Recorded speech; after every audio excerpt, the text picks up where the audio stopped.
네, 안녕하세요. 경희대학교 미술교육대학원 서예를 수강하신 선생님 여러분, 13, 14주차에 해당되는 이론 수업입니다. 2008년부터 2020년도까지 서예에 해당되는 이제 문제만 한번 같이 보려고 하는데요. 매년 한 문제씩 출제가 되고 있어요. 그래서 한 문제이지만 저희가 이전의 기억도 잘 되살려보면서 같이 살펴보려고 합니다. 네, 2008년도 문제입니다. 2008년도 문제는 3점짜리였고요. 다 같이 한번 읽어볼게요. 화선지 4절에 전서 8자리 임서하려고 한다. 전서체 필법의 특징을 두 가지 쓰고 임서할 글자의 크기에 맞는 지필법과 완법의 명칭, 방법을 각각 한 줄 이내로 쓰시오. 네. 우선 임서라는 단어 조금 낯서질까봐 찾아놨는데요. 법칙을 옆에 두고 이것을 보면서 쓰는 방법이라고 하는데 저 역시도 사실 한자 한자 볼 때 어느 서체를 이제 공부하는 입장이다 보니까 옆에 선생님께서 해주신 이제 체본을 가지고선 보고서 쓰거든요. 그래가지고 서예라는 게 어떻게 보면 이미 답이 정해져 있는 그림 같은 거라서 이제 옆에다 두고 쓰는 거를 이제 임서라고 합니다. 그래서 이제 정답을 한번 옆에 같이 써봤는데요.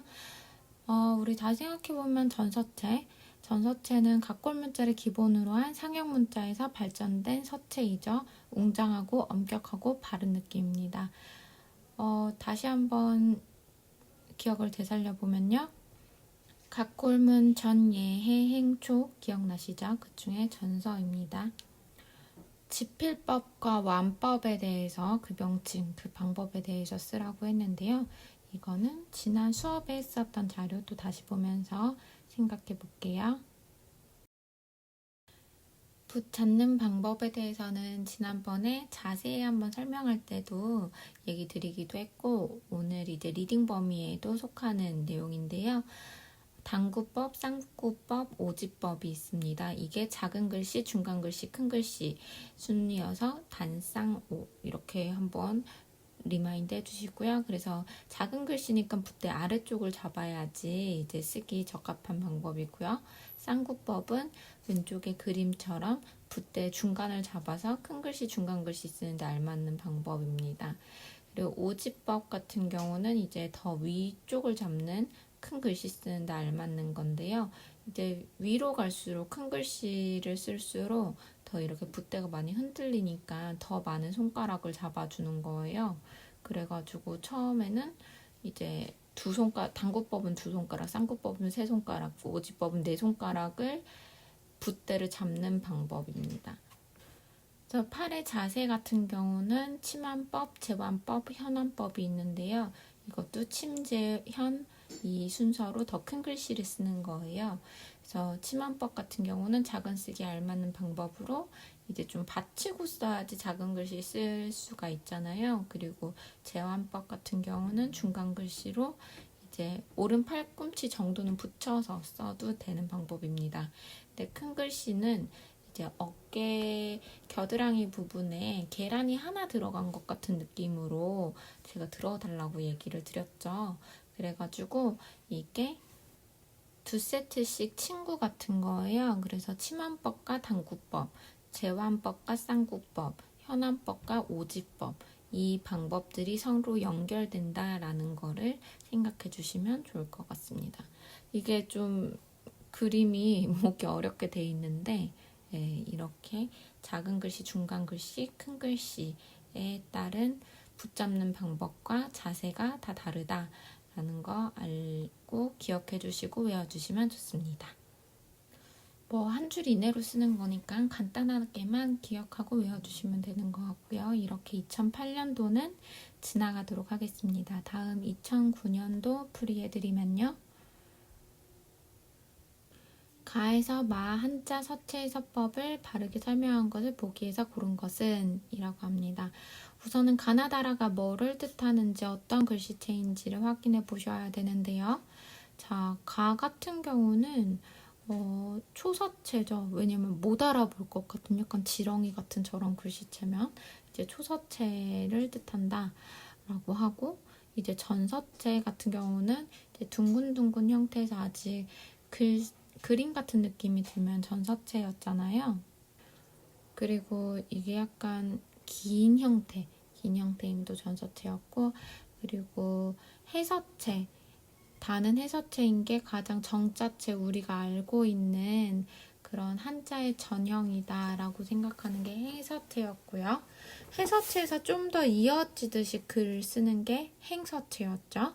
그리고 예서체가 유일하게 정사각형 느낌이다라고 얘기를 해서 이제 저희가 가나다라 마가 뭔지는 다 압니다.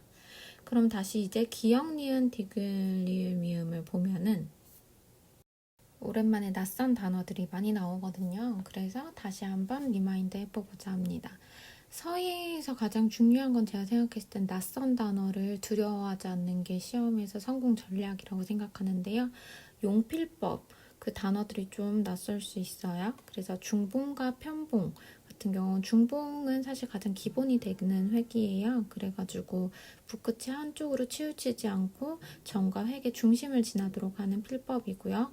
편봉 같은 경우는 점이나 획이 한쪽으로 치우쳐서 쓰는 건데, 이게 꼭 그렇다 그래서 나쁜 획은 아닙니다. 장봉과 노봉은 이제 붓끝을 숨기냐 노출되게 하냐의 차이예요. 그래서 감출 장자를 썼냐, 노출한다 이럴 때 노 생각하시면 되고요. 그리고 원필과 방필. 그럼 이제 방필 같은 경우는 이제 각이 진 형태, 원필은 원만한 형태, 이런 식으로 생각하시면 더 기억을 잘 하실 것 같고요. 전과 절도 있다라고 하잖아요. 그래서 획이 모나게 꺾는 거, 그걸 절이라고 하고요. 전은 둥글게 이제 커브로 도는 거를 전이라고 합니다. 그리고 제필, 돈필, 인필. 제필 같은 경우는 끄는 거, 돈은 누르는 것이라고 생각하시면 되는데요. 돈필과 인필은 같은 말이고요. 그러다 보니까 이게 어떻게 보면 필력을 위해서 필수적인 요소이거든요. 이건 써보면서 저희가 실습할 때 나중에 추가적인 기간에 제가 이게 제필이고 이게 돈필이라고 한번 실습을 하면서 느끼게 해드릴게요. 근데 그냥 낯선 단어를 좀 익숙하게 하는 과정이라고 생각하시고요. 이건 이렇게 넘어가도록 하겠습니다. 다시 문제로 돌아가면요. 저희 이제 기역, 니은, 디귿, 리을, 미음을 보고 있었죠. 자, 이제 기역을 보면요. 가로획의 기필은 장봉하고 수필에서 전절하여 세로획을 쓴다. 사획은 비스듬히 행필한 후 파책한다. 자, 이제 기필이라는 게 뭐였죠? 기행수였으니까 기가 시작점은 장봉, 붓끝을 숨긴대요. 그러면 시작점이 좀 뭉툭한 서체를 많이 떠오르시면 되는데, 우선은 뭐 초서나 행서는 아닐 것 같아요. 초서나 행서는 시작점이 좀 뾰족하기도 하잖아요. 그래가지고 이제 뭉툭한 서체라고 한다고 하면은 예서체나 전서체 뭐 이 정도가 아닐까, 이런 생각을 하면서 또 읽어봅니다. 사액은 비스듬히 행필한 후 파책한다. 이제 파책이라는 단어에서 저는 이거는 그냥 예서체다 라고 생각하시면 될 것 같아요. 그리고 이제 니은 읽어보겠습니다. 그래서 우리는 이제 3번이나 5번 중에 하나겠다 라고 이제 마음속으로 생각을 하게 되죠. 자, 니은은 운필은 필합, 속도, 맥락을 고려한다. 점획의 연결, 생략 또는 단순함에 있어서 엄격한 규칙이 있으면서도 자유로움이 있다. 일단 자유로움에서 행서체 아니면 초서체라고 생각이 드는데요. 근데 여기에 생략 또는 단순화를 한다고 하잖아요. 그러면 초서체입니다. 니은은 그러니까 초서체니까 가가 초서체다라고 해서 이제 2번이나 3번이 답이 아닐까, 우리는 또 그렇게 생각을 할 수가 있고요. 디귿 읽어보겠습니다. 기필은 역입, 행필은 중봉, 수필은 회봉한다. 영자팔법인 측륵, 노적, 책략, 탁책을 기본으로 쓴다. 와, 우리 엄청 많이 했었던 거 있죠. 영자팔법 하면 딱 뭐가 나와야 되죠? 바로 해서체입니다. 네, 기본이라는 단어에서 뭐 저는 이게 가장 기본이 되는 서체지. 예, 디귿은 다 이렇게 알 수가 있고요. 리을 한번 같이 읽어볼게요. 운필은 속도, 억양, 장단, 굵기, 필순에 따라 연결성에 주의하고 자형의 중용의 의미를 살펴가면서 안정감 있게 쓴다. 연결성이라고 한다면 저희가 행서체나 초서체이다 라고 생각을 할 수가 있는데, 또 자형의 중용의 의미를 살피면서 안정감 있게 써야 되는 거니까 행서체다 라고 보시면 됩니다. 이제 미음 보시면요. 온필은 원필과 장봉으로 쓴다. 점획의 굵기는 일정하게 하고 전절은 모나지 않도록 쓴다. 굵기 일정하게 한다에서부터 저는 이미 뭐 전서체 아니면 각골문인가 뭐 이런 생각을 할 수도 있지만, 또 원필과 장봉으로 쓴대요. 그리고 모가 나지 않게 동글동글하게 쓴대요. 그러면 뭐겠어요? 전서체입니다. 그래서 정답은 3번이고요. 2009년도 문제는 사실 좀 많이 쉬웠던 것 같아요. 낯선 단어 같은 거 다시 정리해 놓은 페이지니까요. 한번 쭉 읽어보시면서 익숙하게 만드시면 될 것 같아요. 임용고시라는 게 사실 범위가 너무 넓고 기출문제를 본다고 해도 또 똑같은 문제가 나오는 확률은 좀 많이 적잖아요. 그래가지고 최대한 많은 자료를 자주 보는 게 저는 정답인 것 같습니다. 자, 2010년입니다. 다음 두 판에 대한 설명이 옳은 것을 모두 고른 것은, 서화가 완성되었을 때 작가가 작품에 직접 성명이나 식구, 발문을 쓰거나 성명과 아호를 쓰고 인장을 찍는 것을 낙관이라고 한다. 네, 별로 틀린 것 같은 느낌이 안 드는 그냥 완벽한 문장이에요. 네, 니은은요. 문자가 아닌 사람의 얼굴이나 새, 짐승 등의 형태를 간략하게 그려 새긴 것을 초형인이라고 한다. 네, 이것도 저희 지난번에 낙관할 때 한번 짚고 넘어갔었는데요. 그때 페이지 다시 한번 보여드릴게요. 우선은 종류로는 양각과 음각, 그리고 양각과 음각을 혼합한 형태, 그런 세 가지의 형태가 있는데요. 양각 같은 경우는 이제 빨간 글씨인 게 양각이고요. 음각 같은 경우는 하얗게 글씨가 남아있으면 음각이고요. 그 두 개를 섞으면 양음각입니다. 종류는 굉장히 많아요. 우선은 낙관이라고 한다면 앞에 나온 것처럼 서화 작품 등의 기명 날이 나는 것으로 서자를 표시하기 위해, 글 쓴 사람 표시하기 위한 것이 목적이었으나 점차 서화 작품의 장식적인 요소로 이제 비중을 차지하게 됐습니다. 약간 검정색 먹과 빨간색 도장 굉장히 잘 어울리죠. 그리고 성명인, 아호인, 사고인 등등 뒤에 더 많은데요. 이제 성명인 같은 경우는 전서체로 성명을 쓰죠. 전각에 많이 쓰여서 전서가 됐다라고 했어요. 그래서 음각으로, 보통 음각, 뒷배경이 빨간색인 형태 조각해서 찍는데 글자가 하얗게 나타나기 때문에 백문이라고도 합니다. 아호인 같은 경우는 아호, 호를 쓰는 거예요. 그런데 호는 양각해서 씁니다. 글자가 빨간색으로 나타나는 형태이죠. 그래서 글자가 빨간색으로 나타나니까 주문이라고도 한다 라는 게 있고요. 사고인 같은 경우는 이름도 아니고 호도 아니에요. 그냥 내가 좋아하는 문구를 양각 혹은 음각으로 새겨서 찍는 건데, 이제 찍는 부분에 따라 유인과 두인으로 나뉩니다. 유인 같은 경우는 작품의 여백이나 위치를 가려서 찍는 형태, 두인이나 수인은 작품의 머리 부분이나 오른쪽 어깨 위에 찍는 도장으로 네모, 정사각형, 장방형을 띠고 있습니다. 그리고 초형인 때문에 여기까지 오게 된 건데요. 문자가 아닌 사람의 얼굴, 새, 동물 모양을 새긴 정각으로 간결하고 추상적으로 그림을 표현합니다. 우리 초상화 생각하면 될 것 같아요. 그리고 수장인은 이게 쓴 사람이나 뭐 그린 사람이 아니라 가지고 있는 수장자가 제작한 정각으로, 이제 보통은 막 유명한 왕이라던가 이거 내가 가졌던 거다라고 하면 좀 가치가 올라가다 보니까 이렇게 쓰는 거 수장인도 있습니다. 그 외에도 다양한 서체들 한번 다시 읽어보시면서 기억 한번 해보시고요. 자, 그러면 니은, 초형이는 이제 맞는 거 이제 우리가 확인했고요. 디귿으로 넘어가겠습니다. 조선시대 목판이나 활자로 찍어낸 한글 서체로 궁체라 하고 회계 굵기가 일정하며 원필과 방필이 함께 존재한다. 네, 궁체가 아니라 판본체이죠. 궁체는 궁녀들이 쓴 서체라고 해요. 그러다 보니까 좀 곡선을 많이 쓰고 좀 예쁜. 헷갈리시면 이제 궁서체 생각하시면 되죠. 저희 서체 중에 궁서체가 이렇게 꼬부랑꼬부랑한 글씨잖아요. 네, 이거는 궁체가 아니라 판본체입니다. 리을. 자, 힘찬 속도감과 함께 자유분방하고 기계가 넘치는 독특한 작품으로 서체 변천 과정으로 볼 때 전서체이다. 네, 이거는 우선 틀린 건데요. 이거는 김정희, 추사 김정희의 서체입니다.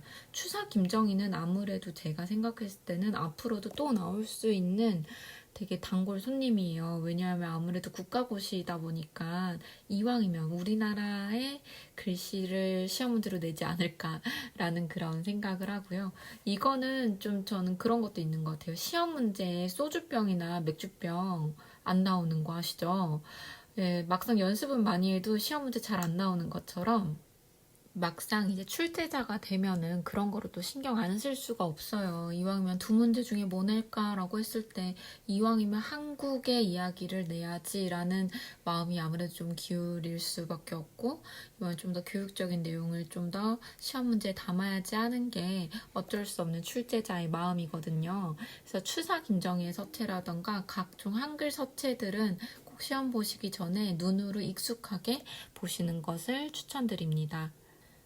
추사 김정희는 경학과 금석학의 조예가 깊고 중국 서한 시대의 예서의 필법을 체득하였다라고 하는데요. 가장 중요한 것은 예서의 행서를 조화시켜서 독자적으로 이룩한 글씨가 유명한 게 바로 추사체입니다.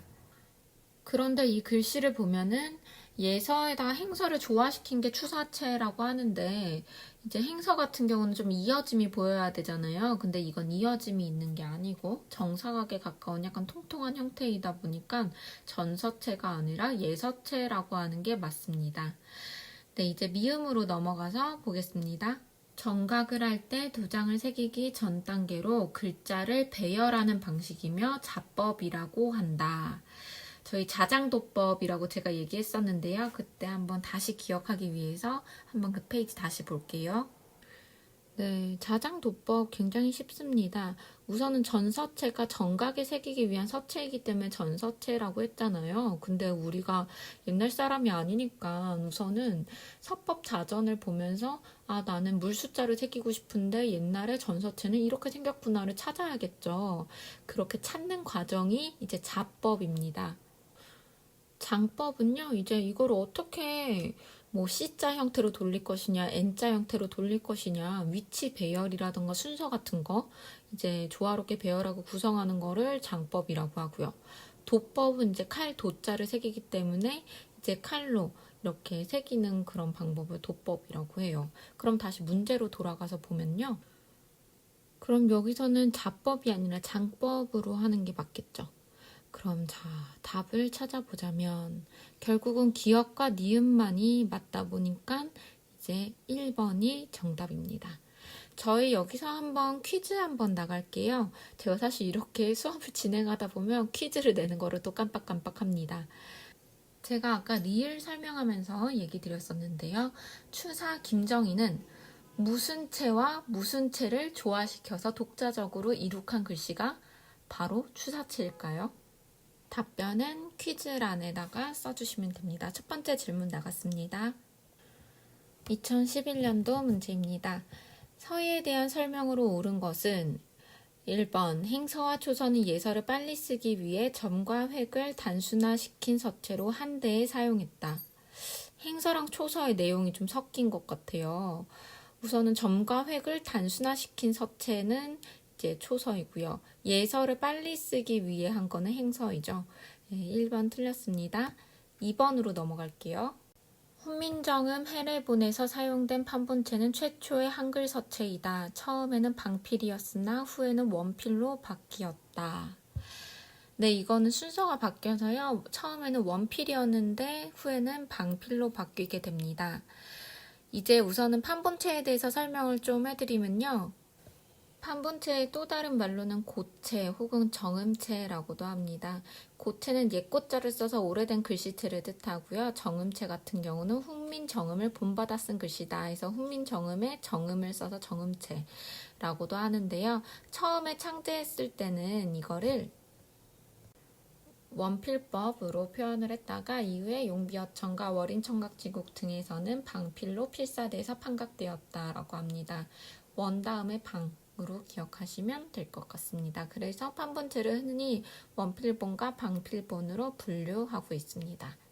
자, 이제 3번 보면요. 조선시대 궁체의 정자는 점과 획을 쓰는 법이 정해져 있지 않으며 흘림체는 율동감과 속도감으로 변화를 주는 서체이다. 아무리 궁녀들이 썼다라고 해서 법이 정해져 있지 않진 않았습니다. 정해져 있었고요. 3번 틀립니다. 네, 4번으로 넘어가면요. 복리인, 문서의 내용이 공개되는 것을 막기 위해 사용했고 인장의 외형과 인고의 구성에는 정형화된 규칙이 있었다. 좀 복리인 같은 경우는 개인적인 측면에서 제작을 하는 거다 보니까 자유로운 형태를 띄웠습니다. 네, 5번입니다. 전서체를 이용해서 새기는 것은 전각, 예서체를 새기는 것은 예각, 서체나 현판이나 비석에 새기는 것은 서각이라고 합니다. 저희가 이제 여기서 조금 헷갈리는 거는 전서체, 전각 이건 너무 많이 들어서 알고 또 서체나 현판, 서체를 현판이나 비석에 새기는 것을 서각이라는 것까지는 알겠는데 와, 예서체를 새기는 것은 예각이 맞을까? 예서체로 예각을 새기는 일이 많지는 않거든요. 근데 이제 워낙 1, 2, 3, 4번이 확실하게 틀렸기 때문에 이제 시험을 보실 때는 이렇게 모든 정보는 다 알 수 없어서 이렇게 하나하나 지워가시면서 이제 시험을 푸시지 않았을까라는 생각을 합니다. 정답은 5번입니다. 기출문제 풀이가 하나하나 같이 하다 보니까 생각보다 오래 걸리네요. 그래서 오늘은 여기까지만 하도록 하겠습니다. 왜냐하면 오늘은 실기 과제도 있고 그래서 이게 너무 길게 하면 부담스러우실 것 같아요. 우선 저희 첫 번째 과제는 이제 마지막 리딩 과제예요. 이게 마지막이니까 마지막으로 한 번만 더 힘을 내서 해주시길 부탁드립니다. 위상미술 이론 부분인데요. 어떻게 보면 이제까지 읽었던 부분들의 다 합본 같은 거예요. 근데 대신 그냥 줄줄이 정리만 돼 있는 거여가지고 좀 지루하실 수도 있긴 하거든요. 그래도 이게 위상미술 이론이 제가 지금 앞에 선택했었던 2개 책은 쉽게 쓴 책이었다면 실제로 시험에는 좀 더 깊고 어렵게 많이 나오거든요. 그래가지고 선택을 안 할 수가 없었습니다. 근데 또 책값이 또 많이 비싸긴 하잖아요. 그래가지고 제가 이 부분만을 이제 스캔을 해서 공유를 드린 건데요.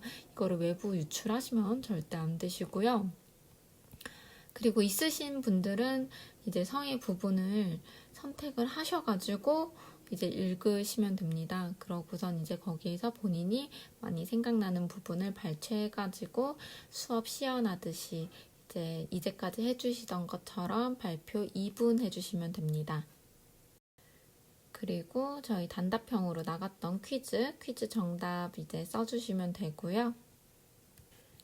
실기 같은 경우는 길 영자랑 달 월자 제가 스캔해서 올린 거를 이제 잘 A4 용지라던가 A3 용지 집에 있으신 어떤 편한 프린터기로 그 사이즈에 맞춰서 프린트를 해보시면 좋을 것 같아요. 제가 그거에 맞춰서 스캔을 해서 한번 올려드릴까 싶기도 했는데 각각 가지고 있는 프린터기 스펙이라던가 이런 걸 몰라서 우선은 하나로 다 포토샵해서 이어서 올려드린 거거든요.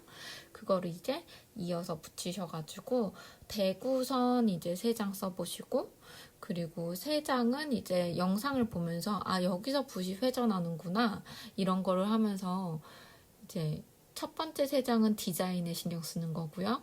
그리고 두 번째 3장은 붓에 서지고 뉘어지고 돌아가는 거 그런 거를 신경 쓰시면서 하는 거고요. 마지막 3장은 이 2가지를 모두 신경 쓰면서 총 9장을 써보시면 돼요. 그러니까 이번에는 18장을 써보는 게 숙제인데요. 총 사진은 4장을 찍어주시면 됩니다. 그래서 이 길영자 9장 쓴 게 다 보이도록 한 장 찍어주시고요. 그 중에서 베스트 제일 잘 썼다라는 거 한 장 단독으로 찍어주시고요.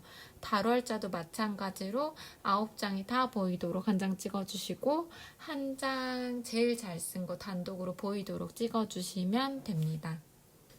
물론 이렇게 18장만 썼다 그래서 모든 자형을 다 익힐 수는 없지만 저희가 이제 수학 커리큘럼이라는 거 이런 걸 했을 때는 이게 가장 최선책일 것 같아요.